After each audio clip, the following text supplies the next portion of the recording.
Well, it's my pleasure to address the Knights of Malta at your national gathering. You're a group that I've admired over the years, so thank you for your invitation. You know, in recent weeks and months, as our country goes through this convulsive time, I can't tell you how many people have asked me, Bishop, what is going on? How do you explain what's happening on our streets? What's happening with the rhetoric people are using? What's going on in our culture? Well, there have been all kinds of analyses, political and economic and sociological. But, by training and instinct, I'm a philosopher. And philosophers always ask the fundamental questions. I think to understand what's going on, we have to put on our philosophers' caps. And so what I want to do with you in the talk today is look at this question philosophically by stepping back a bit from it. I'm going to propose to you four thinkers, two Germans from the 19th century, two Frenchmen from the 20th century, who have been extraordinarily influential on the way we think and the way we act today. And I think understanding these philosophers will help us understand what's happening in our time. Now, the four I've got in mind, I'll do them chronologically. First, Karl Marx. Secondly, Friedrich Nietzsche. Thirdly, Jean-Paul Sartre. And finally, Michel Foucault. Marx, Nietzsche, Sartre, and Foucault. I think to understand their philosophies is to understand a lot of what's going on in the academy today and also now on the streets. So let's begin with Karl Marx, undoubtedly the best known of these four figures. Now, many of us who lived through the events of the 1980s and 1990s with the downfall of the Soviet Union and the Soviet bloc and so on might be forgiven for thinking that Marx was going to be placed on the ash heap of history. But Marx has been taught now for the past at least 50 years in most of the academies of the West. And as you know, he's undergoing a sort of revival today, especially among the young. And I think Marxism explains at least a fair amount of what's going on today. Just a bit about Marx personally. He was born in Trier in the western part of Germany in the year 1818. Descended on both sides of his family, by the way, from a long line of rabbis. And you will see something of the biblical prophet, I think, in Marx. And something of a, though transformed and bent out of shape, a kind of religious view of things. As a young man, he studies the fashionable Hegelianism of the time, and then very quickly drifts into radical politics. First in Germany, also in Belgium and France. He lived for a time in Paris. Because of his agitations, he was expelled from those three countries. Eventually finds his way to more tolerant England, and he settles in London. That's where he spends the rest of his life, and where he writes his major work, the famous Das Kapital. In fact, if you go to the British Museum, they'll show you to this day the desk and the chair where Marx sat and wrote Das Kapital. He dies in London in 1883, and he's buried in Highgate Cemetery there. I suppose you need no encouragement from me to see the extraordinary impact that Marx had throughout the 20th century and up till today, politically speaking. Now, there are a lot of themes in Marx's thought that we could pursue. I mean, he's one of the most written about figures in Western culture. I'll just look at a couple. The first theme in Marx I'll look at is his atheism. Now, the young Marx was a devotee of a man named Ludwig Feuerbach, and Feuerbach is quite rightly called the father of modern atheism. Most atheists you read today are echoing themes in Feuerbach. Feuerbach said that we human beings have a tendency to project outside of ourselves an idealized self-understanding. So, I'm intelligent, but I'd like to be all intelligent. I'm loving, but I'd like to be all loving. I've got some power. Boy, if I had all power. So we take this idealized self-understanding, myself as all-powerful, all-knowing, all-loving, and we project it outward. We call it God. And then we spend our kind of pathetic religious lives petitioning this fictional character to give back to us what we gave to him. So Feuerbach sees religion as a kind of alienation. It's a psychological problem. Well, young Karl Marx takes this in, and all his life long, he remains a devotee of Feuerbach. In fact, he said famously, everyone must be baptized in the Feuerbach, and that means in German, the brook of fire. So everyone's got to go through this baptism into Feuerbach's atheism. Okay, but Marx asked a further question, namely, how come we human beings almost universally, think of how universally applicable religion is around the world. Why do we do it? Why do we engage in this alienating move? Marx's extremely influential answer was, because we are already so unhappy and so alienated in our economic lives, because we're so oppressed, we invent a fantasy world to live in. Hence his famous line, religion is the opium of the people. So it actually was in Marx's time, in places like London, that these opium dens were opening up. People would retreat from the world, they take opium, they live in a fantasy world, they destroy their lives in the process. So Marx said that's most human beings. They take the opium of religion to dull their sensitivity to their suffering and to invent a fantasy world. So Marx's very influential view of what religion is and why we engage in it. Now, this gives us a clue too, and this is the second major idea I want to develop because it's hugely impactful today. Religion is part of what Marx calls the superstructure. So every society, from ancient times to the present day, Marx thought, has a substructure which is always economic.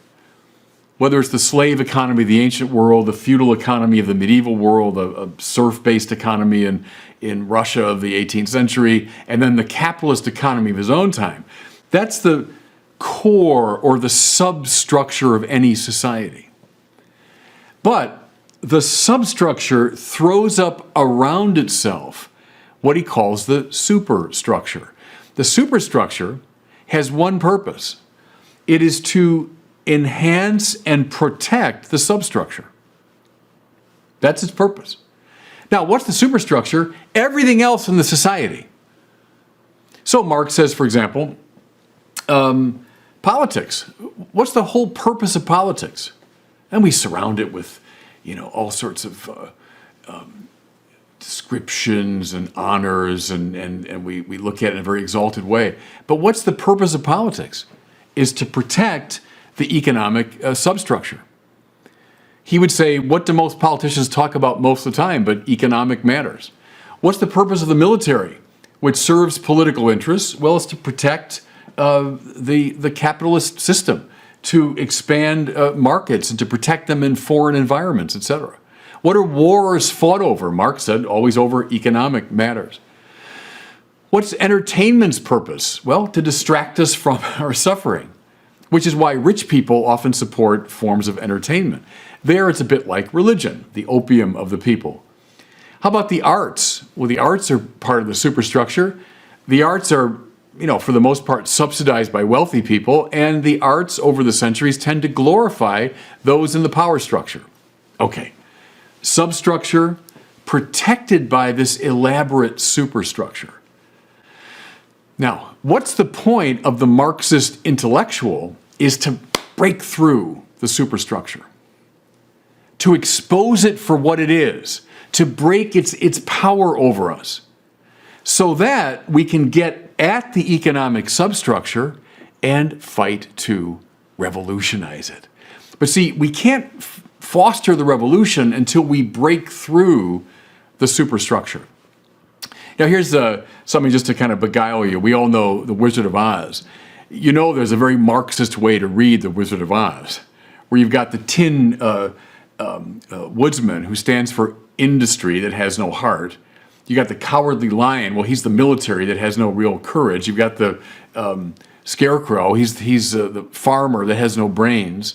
But the one I find really interesting on this Marxist reading of The Wizard of Oz is the man behind the curtain. So here's this little figure who's pulling the levers and producing this grand illusion of the Wizard of Oz. Well, who's the wizard? Well, that's probably God and religion. But Toto, the little dog, pulls back the curtain and reveals this little figure behind the curtain. Well, that's, you could say, Marx's superstructure and substructure. The idea is break through the protective shell, get to the core, and then get the revolution going. Now, how? By stirring up an antagonism between oppressor and oppressed. So at the heart of the Marxist theory, and it would take us all day to go into the details of that, but at the heart of it is an oppressor-oppressed relationship. The capitalist oppressing the worker and thereby deriving profit. The Marxist revolutionary has to cut through all the superstructure and then foment the class struggle that will lead to the revolution. Now, I'm sure a lot of that is fairly familiar to you, and at the end of the talk, I'll try to pull out some implications for the present-day conversation, but I think you can begin to hear overtones in the way people are speaking and acting today. Now, the second person I want to look at is Friedrich Nietzsche. I've become convinced that this 19th century philosopher is at least as influential in our time as Karl Marx. Nietzsche, like many other modern thinkers, and this in itself is kind of an interesting theme, was the son of the parsonage. So Nietzsche's father was a Lutheran pastor. Nietzsche was born near Leipzig in 1844. Very early on, he abandoned the Christian faith he would have inherited from his father, and he became a student of classical philology. So the study of language became his preoccupation. Now, this is very interesting because you'll see now the next person I'll look at, Jean-Paul Sartre, who was deeply indebted to Nietzsche, fascinated with the power of language. In fact, his autobiography is called Les mots in French, the words. And then Michel Foucault, also deeply influenced by Nietzsche. Language is a central preoccupation of his. Notice today, and I'll come back to this, how important language is and the proper protocols and policing of language. I'll come back to that. So Nietzsche does hold a university position for a time. In fact, he's one of the youngest professors in the German system. But his rather strange personality and bad health compromised his academic career. He did most of his writing in the 1880s, so when he was in his 40s. 1889, he endures a kind of collapse, both physical and mental. People speculate what it was. Psychological illness, syphilis, brain issues. We don't really know. But for the last 10 years of his life, he lived basically in seclusion and in a kind of madness. He died in the year 1900. Now, Friedrich Nietzsche, with whom I'm in radical disagreement, but I have to say he was one of the most fecund and creative thinkers in the Western tradition. He had an extraordinarily fertile mind. He wrote somewhat in the manner of Blaise Pascal, by which I mean he wrote aphoristically, kind of short little declarations and short sentences. It makes reading him kind of interesting. It's not like plowing through a text. He does write that way sometimes, but often in this aphoristic manner. Again, thousands of ideas we could look at in Nietzsche. I'll just look at a couple that I think are very important for today. The first one, probably he's best known for this, is the death of God. Now here he's like Feuerbach and like Marx. God is dead and we've killed him. A famous line he puts in the mouth of one of the characters in Thus Spake Zarathustra. Maybe his most famous line. God is dead and we killed him. What I want to explore, though, is the implication he draws from this truth. So we saw what Marx did with the non-existence of God. What does Nietzsche do? He draws the conclusion that the foundation for meaning, truth, and value, that it held sway in the West really from biblical times and from ancient times to the present, was now giving way. Now, what do I mean here? Well, for most of Western thought, both theological, coming up out of the Bible, and philosophical, coming up out of ancient Greece, for most of Western thought, God serves as the foundation for objective truth and objective moral value. God is the logos, or the supreme reason, God is the summum bonum, the ultimate good, and in God, all the truths and goods that we intuit about the world are finally grounded and find their justification. So, if there's no God, God is dead and we killed him. If there's no God, then there's no foundation for the claim that there are objective truths and objective moral values. All of that gives way as well. What are we left with? What Nietzsche calls perspectivism. My perspective on it, your perspective on it, his perspective, her perspective, all these millions of perspectives. In our language today, we might say, well, it's my truth, and you got your truth, and she's got her truth over there. But there's nothing like the truth to which we are all beholden. Well, there's my set of values. From my perspective, I see it this way. You've got your set of values, but there's no such thing as the valuable, the good in itself. The death of God has led to a radical relativizing of truth and moral value. Okay, what does Nietzsche recommend in light of this situation?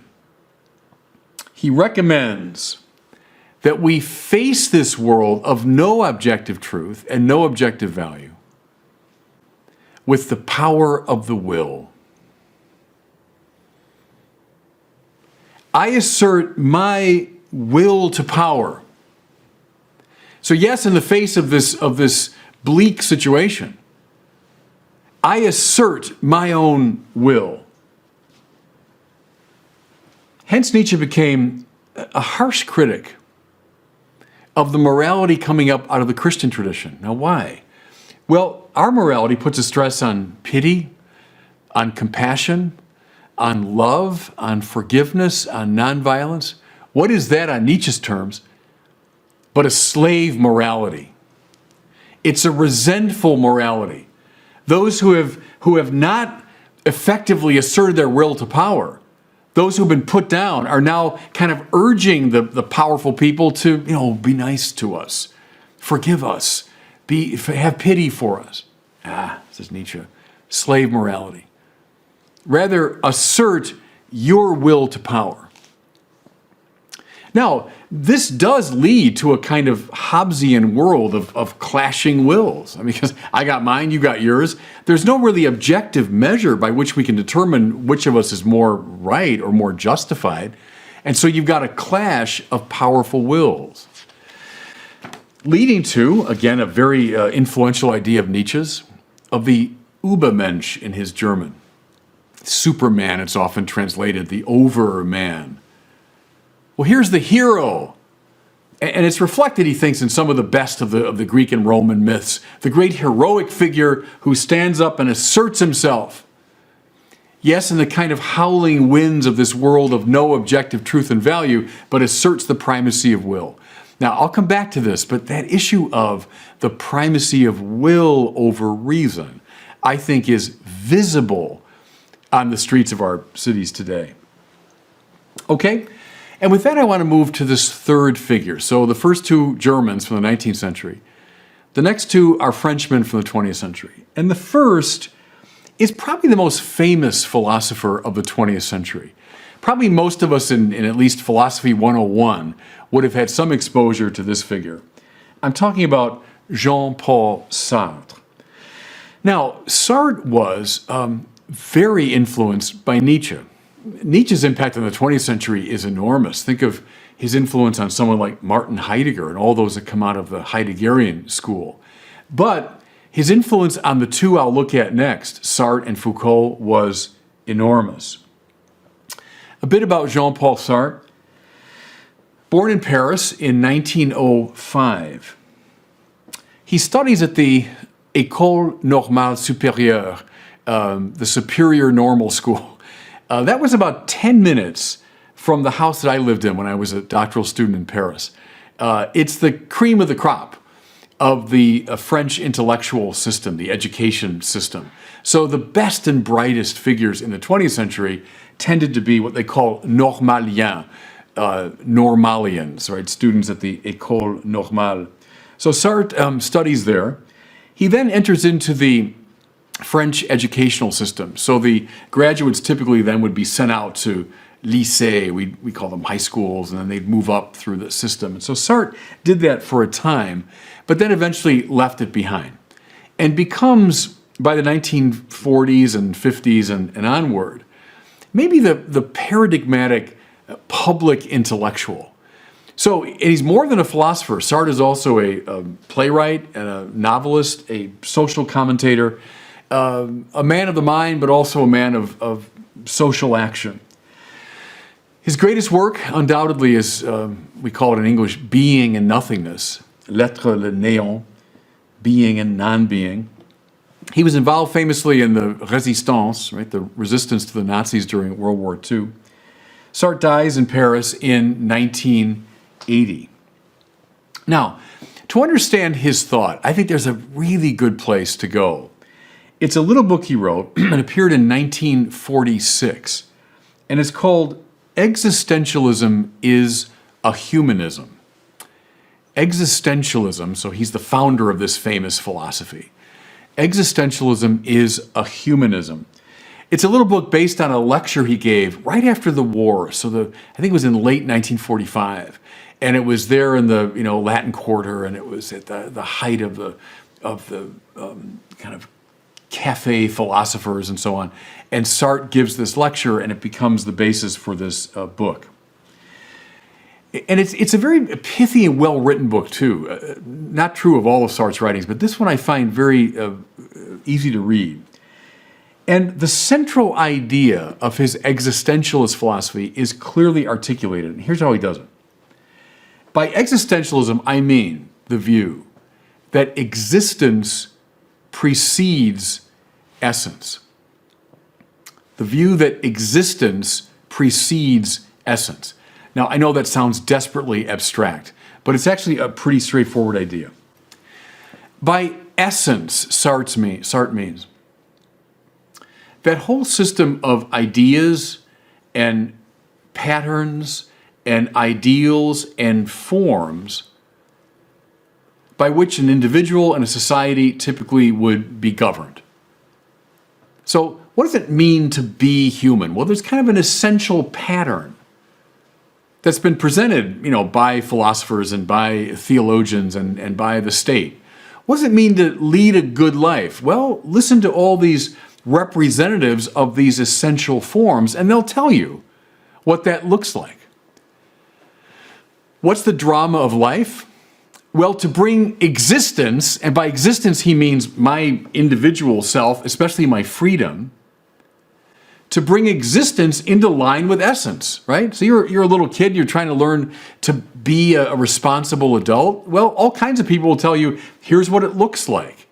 Here's the essential form of being human. Now bring your freedom, your individuality, your existence into line with essence.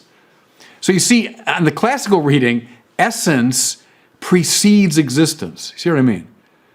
Precedes it both kind of chronologically and ontologically, meaning there's kind of a superiority to essence over existence. My life is to kind of accept in a humility of spirit the objectivity of these essential principles. Okay, Sartre says, my philosophy is a Copernican revolution. My philosophy is going to turn that upside down because I say existence precedes essence. Now, you see what he means? A plague on your essential forms. A plague on your idea of what the good life is. What comes first is existence. That means my individuality, especially my freedom. And then, on the basis of that freedom, I determine who I will be. I determine the form or pattern of my life. You don't tell me how to live. No institution, no society, no church tells me how to live. I will decide how to live. Existence precedes essence. Existentialism. In light of that, and that's Sartre's little book, In light of that, we can understand more clearly his big book, L'être et le néant, being and nothingness. You think, okay, nothingness. Is he a nihilist? Well, he's a Nietzschean in the sense that he is indeed denying the objectivity of these intellectual truths and moral values. But see how Sartre understands le néant, the non-being, the nothing, not as something oppressive and negative, but kind of like a blank canvas. There's no objective truth or value, so I can invent it. I can paint my own beautiful picture according to my lights on the blank canvas of le néant, of the nothing. Just as in Nietzsche, this death of God opens up this space into which the will to power can assert itself, so now in Sartre, it opens up the space for existence, for my self-assertive freedom to say, here's who I am. Here's what I'm about. Again, I'll come back to this in a little bit, but I hope you can see all kinds of overtones for the way an awful lot of people think today. In fact, I've said for years that what was once whispered in the cafes of Paris, this idea, is now the default position of most young people today. Don't tell me who I am. Don't tell me what to believe. Don't tell me how to behave. I decide. The assertion of my liberty, my existence, that precedes essence. You know, here's a final connection. Marx was an atheist. Nietzsche's atheist. Sartre is aggressively atheist. Now, how come? Well, he puts it in a very pithy formula in Existentialism is a Humanism. Here it is. If God exists, I cannot be free. But I am free. Therefore, God does not exist. That's a pithy little syllogism. But you see what it rests upon. To some degree, the political structure represents essence, right? It tells you who you should be, how you should behave. To some degree, the family represents essence to us. To some degree, the culture represents essence to us. But what is the ultimate representative, the ultimate avatar of essence? But God. God, and again, traditionally, the ground of objective truth and moral value, proposes to us this essential form of life that we ought to conform to. Therefore, if God exists, Sartre says, I can't really be free. God's the ultimate limit to my freedom. Therefore, as I discover the primacy of my freedom, of my existence, I realize God does not exist. God's the ultimate threat to the Sartrean program. And so he deeply perceived. And that leads me to the final of these four players, namely Michel Foucault. This final player is perhaps the least known of the four, but he is, I would argue, perhaps the most directly influential on the present-day conversation and the present-day praxis. In some ways, Foucault represents, by the way, his name is spelled Foucault, Michel Foucault. In some ways, he represents the summing up of the three figures we've already looked at. Just a bit about him personally. He was born in Poitiers in 1926, so now we're getting closer to our own time. Like Sartre, he was a Normalien, so he studied at the École Normale, and he was, at the very height of the French educational system. Taught for some years in that system afterwards, but he also taught at the University of Uppsala in Sweden in the 60s. During the 60s and 70s, Michel Foucault produced a series of books that were sensations in France. Even though they were extremely complicated, some became bestsellers. And then they became very well known around the Western world. His famous studies, and I'll get into some of this, of sexuality, of madness, and incarceration were very widely read. He died young. He was only 57 when he died in 1984. I can tell you, I came to France in 1989 to begin my doctoral studies. And, in Paris, I used to say that every block has got a restaurant and a bookstore. They want to feed your body and they want to feed your mind. Well, looking out of the window of practically every bookstore that I would go to in the late 80s was the owlish visage of Michel Foucault. He had this striking face, bald head, and these little glasses, and sort of an intense expression. So he was very much of a player in those years that I was in Paris.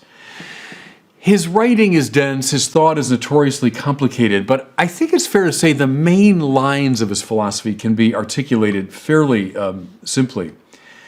In the books that I just described, he engages in what he himself called an archaeology of knowledge. And it's a very interesting way to look at it. So think of an archaeological dig. So you begin on the surface, right? What's there today. As you dig down in the same location, you're going to come to an earlier version of that place. And then you dig down more to an even earlier version of that city. And then you dig down, and you go through various layers in the same spot, but yet different incarnations, if you want, of that same place. So that's a master metaphor for the kind of work he does. Now, here's the way it typically works in Foucault. Take something like sexuality. So you begin on the surface and say, well, what does our society today say about sexual behavior? What's acceptable, what's unacceptable, what's okay, what's not, etc. Well, then dig down below that to earlier expressions of what we thought was right, wrong, acceptable, unacceptable. Then dig down deeper, go all the way down to ancient times. And what you'll find, Michel Foucault typically would say, is an extraordinary variety. What we say now is good and right and appropriate sexually, well, wasn't true, let's say, in ancient times. And, he shows that in great detail, that go back to ancient Rome, ancient Greece, their sexual mores were certainly not the same as ours. Now, the same with something like incarceration. He was fascinated by that. Why do we punish certain people? What crimes are punishable? And why do we, let's say, punish with capital punishment certain things? And why do we incarcerate for certain periods of time? Well, the same thing obtains, he thought. Start today and the way we think about those issues. But then keep digging. Go back in time. Go back to the 19th century. Go back to the 17th century. Go back to the Middle Ages. Go back to ancient times. You're digging in the same place, so to speak. You're digging on this issue of incarceration, but you're coming to all kinds of different ways of understanding it. Issue after issue. That's what he typically does. Now, two observations. First, it's to some degree in service of the Nietzschean idea, and Foucault is very influenced by Nietzsche, that there really is nothing like objectively true and good states of affairs. So clearly, this is the right way to think about sexuality or the right way to think about incarceration, because he says, look, we've thought about them differently all throughout our history. So it is in service of a kind of Nietzschean relativism or perspectivism. Okay, but here's the second thing. Foucault isn't satisfied with that. He asks the follow-up question. Well, how do you account for these differences? How come one society thinks about it this way, the next society another way, and our society in a third way? How do you explain that? Here's his basic answer, now repeated over and over again in his writings. It's become a master idea on the scene today. And this, again, is very Nietzschean in inspiration. Finally, Foucault argues, it's a function of power. Those who are in power will arrange things, states of affairs, and even more importantly, they will organize language in such a way as to keep themselves in power. Now, I say language, his preferred phrase is modes of discourse. In other words, there's a way of talking about things, whether it's sexuality, it's who's insane and who's not, who should be incarcerated, who shouldn't be, any other issue. There's a way of talking about those issues that aren't reflective of some objective state of affairs, some objectively right or wrong, but are rather functions of the drive to power. One class of people that finds itself in power will do all they can to maintain themselves in power. They will indeed manipulate circumstances, but more importantly, they will manipulate language so as to maintain themselves in power. So again, this is Michel Foucault's way of thinking about it. Heterosexuals will tend to demonize homosexuals condemn homosexuality. Now, why? Because, well, clearly one's right, one's wrong. No, he would say, in order to maintain their own societal dominance. Males will characterize females as misbegotten or incomplete versions of males, and that's true up and down, much of the tradition, so that they, the males, might remain in charge. Whites stigmatize blacks, first as slaves and then maybe less dramatically as social inferiors, in order to maintain white supremacy. I wonder if that sounds at all familiar to you. Most of this, Foucault thinks, is done unconsciously rather than consciously. And I was just sort of suggesting the way it happens consciously, that people will arrange things a certain way, they will consciously change language. But it's fair to say he thinks most of it's done unconsciously. Just the way that, I'll inherit a language long before I begin to speak it in any distinctive or creative way, right? I'm speaking English now, but I inherited English with all of its rules and all of its presuppositions. So in a similar way, Foucault thought, people in a given society will inherit modes of discourse, ways of talking about things. So what's a large part of the program for him? And again, this is rather Nietzschean. A large part of the program is to see the play between oppressor and oppressed, to uncover these dynamics and to see how the modes of discourse we use are enforcing or propagating these forms of oppression. You might say it's Nietzsche's will to power, but with a greater stress placed on the injustice of the power relationship. So for Nietzsche, you've just got clashing wills to power. Foucault, and I think it's a bit of a contradiction in his system, because he sees this kind of oppression as bad. Well, you just told me there really is no objective moral value. Isn't that an objective moral value? But that's for another day. But he does want to unmask these forms of oppression and to see the ways that language contributes to all of it. Okay, so we looked at Marx, we looked at Nietzsche, looked at Sartre, looked at Foucault. Can I suggest now, by way of conclusion, how all these figures are indeed influencing the present conversation and some of the present activity that we see? Maybe first this observation. As a student and teacher of philosophy for many years, I've always resented the claim that, philosophy, that's all these abstract ideas, has nothing to do with the real world. Come on. If there's one thing that history has proven is that ideas have consequences. It might take time, but the ideas I've been rehearsing here, this sort of farrago of ideas from these four figures, have definitely found their way into the academies of the West. And through those academies have indeed influenced now several generations of people. I think what we see on the scene in many ways today are these ideas incarnating themselves. So don't poo-poo philosophy. I mean, philosophy might take time, but it does have a practical consequence. So let's go back now to each one of them and just very briefly pull out some of these implications. From Karl Marx, what do we see? I think we see, perhaps above all, an antagonistic social theory. A social theory of antagonism. For Marx, the only way profit can be derived is through some kind of oppression, the capitalist oppressing the worker. The revolution is all about calling attention to this oppressive relationship and leading, finally, a violent revolution of the oppressed against their oppressor.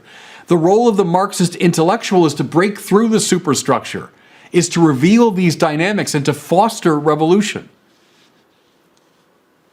Violence for a Marxist is not a regrettable side effect. In a way, violence is the point, right? You want to foment the class struggle. You want to foment these antagonisms.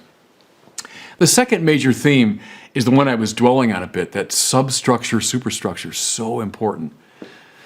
Marx has been called, it was Paul Ricoeur, the philosopher, that came up with this term. He's been called a master of suspicion. Ricoeur thought Freud was a master of suspicion too, so was Nietzsche. The idea is that, yeah, I know things look this way, but what's really going on is something more fundamental and usually more nefarious. So I know things look kind of nice on the surface, the arts and politics and religion and so on. But what's really going on is this kind of grubby substructure.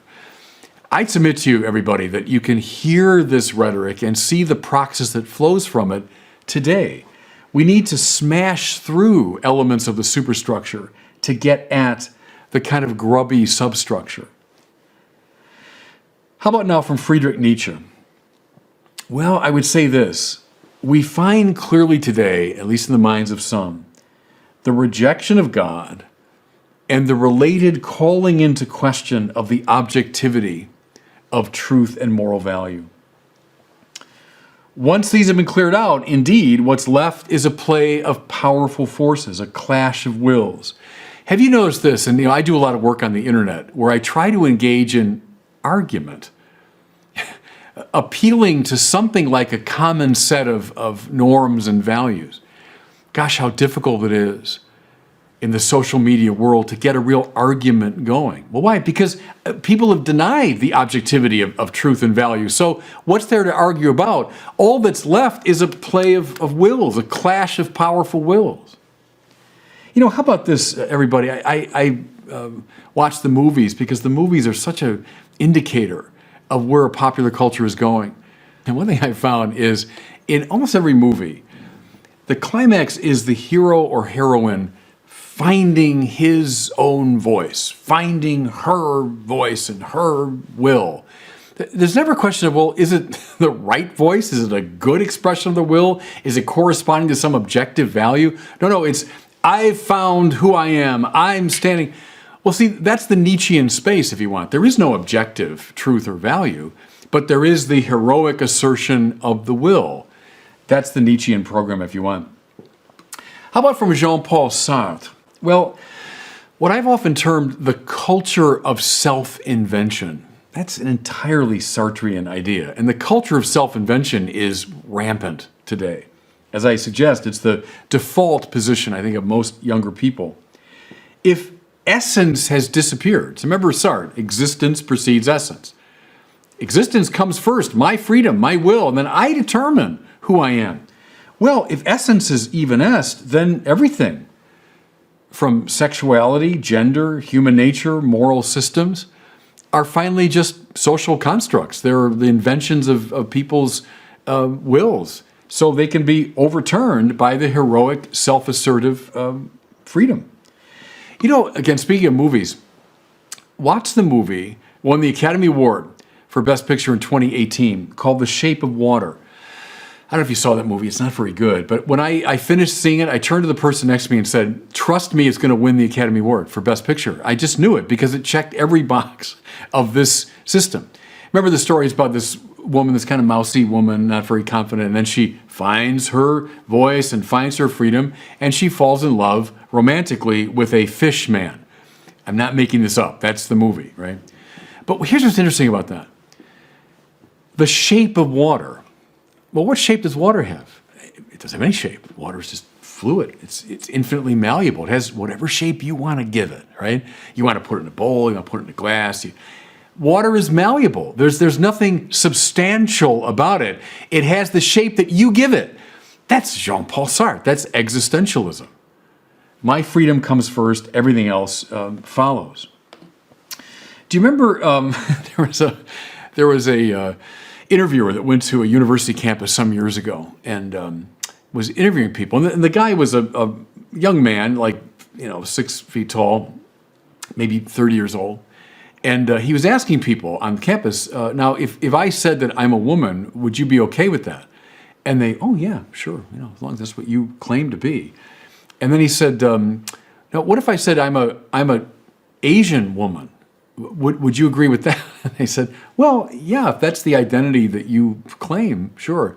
Then the last question, which did give them some pause, I must say, he said, what if I claimed that I was a 6'5" Asian woman? And they hesitated a little bit, but at the end of the day, most of them said, yeah, if that's what you claim to be, that's who you are. Well, you know what that is, everybody? That's the shape of water. That's Sartrean existentialism run amok. If existence precedes essence, my freedom comes first, I determine who I am, well, why not? Why not? A 30-year-old, 6-foot-tall Caucasian man can be whatever he wants. That's the victory of existence over essence that's on the scene today. Finally, from Michel Foucault, who, as I said, I think sums up the three previous figures. I think this viewpoint today gets its deep preoccupation with language and the policing thereof. You know, in a way, Foucault combines the antagonistic social theory of Marx with Nietzsche's great stress on power.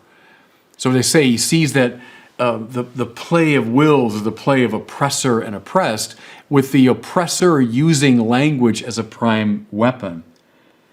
And so can you see this extraordinary interest today in the way we talk and how groups perceived to be powerful use language to keep other people at bay or under control? All the talk about microaggressions and triggers and disguised sexism, racism, homophobia, transphobia, most of it carried by language. That's all right out of the Michel Foucault playbook. Okay, I'm going to bring the talk to a close. You have to invite me back to give a full sort of ecclesial response to all this. But let me just say a couple things as I bring it to a close. I hope it's clear that as I lay out these four thinkers, and mind you, every one of them has very interesting and fascinating things to say. I'm not in a one-sided way just trying to dismiss all these thinkers. But I hope it's clear that, generally speaking, the church stands athwart almost all of this. How come? First of all, because we speak of God. What's one thing that all four of these thinkers, Marx, Nietzsche, Sartre, Foucault, have in common? The denial of God. And I think you see why. If God exists as the supreme truth and value, then there's an objective ground for these things. Key to all four of these systems is a kind of dismantling of the objectivity of truth and value. Therefore, the institution that speaks most clearly of God is going to stand athwart this point of view. And then by extension, that speaks of objective truth and moral value. That's going to be problematic. Next, Marx and Foucault as well, Sartre too in his own way, have an antagonistic social theory. There's a kind of essential struggle involved in the social order. The whole point of the Marxist revolution is to foment this class struggle. The church proposes in its social teaching a cooperative social theory, not an antagonistic one. Doesn't see violence as the means to effecting social change, but rather cooperation. Maybe most profoundly, the church, as Jean-Paul Sartre correctly saw, is the supreme representative of essence, of the precedence, if you want, of essence over existence. The drama, the adventure is not, finding my freedom and asserting it. No, the drama, the glory, the fun of life is bringing my freedom onto line with these great and beautiful and compelling intellectual and moral values that stand outside of me, that draw me to themselves. See, I've always found Sartrean existentialism, with its roots in these earlier thinkers, as finally a deeply dull system. Because you take away the compelling power of these great objective values. All I'm left with is the boring little space of my self-assertive ego. Ho-hum. This little tiny world that I'm living in. No, I'm much more interested, to use von Balthasar's language, in the theodrama, not the boring little ego drama that I'm in charge of and it's my ideas and my goals. Who cares? But the theodrama, where this world of objective value is drawing me to itself, and then behind that realm of objective value is the supreme truth and value of God. That's not oppressive to my freedom. That it awakens and invites and lifts me up in my freedom. See, Sartre knew that, everybody. He knew the church stood athwart the system. We still do. Can you see now, I'll close with this, why so many of the forces influenced by these thinkers don't like us? I mean, it's not just because they've got some little cultural hang-up. No, they know that Catholicism, above all, stands athwart these philosophical assumptions. So it's good for us to know, I think, where a lot of this ideation today comes from, to step back and look at these philosophical sources, but also to claim our own great tradition as the best way to stand against it. And God bless you.